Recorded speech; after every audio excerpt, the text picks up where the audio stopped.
Matatandaan sa isang post ng Thai pageant site na kinumpara si Miss Thailand kay Miss Universe Philippines 2022, Celeste Cortesi.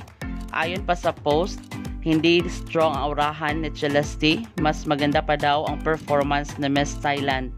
Dahil dito, nagkaroon ng alitan ang Thai pageant site sa mga Pinoy pageant fans sa pamamagitan ng pagbibigay komento na humantong sa di magandang reaksyon at nagpalitan ng iba't ibang negatibong komento.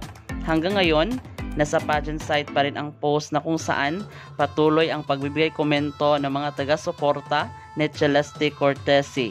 Samantala, hindi rin pasok sa top 16 productions ang Pilipinas sa Thai pageant site na ito. Sa kabilang banda, mangyayari ang coronation night ng 71st Miss Universe Competition bukas ng umaga at 9 AM Pinas Time. Maraming salamat sa panonood. Para maging updated ka, huwag kalimutang mag-subscribe.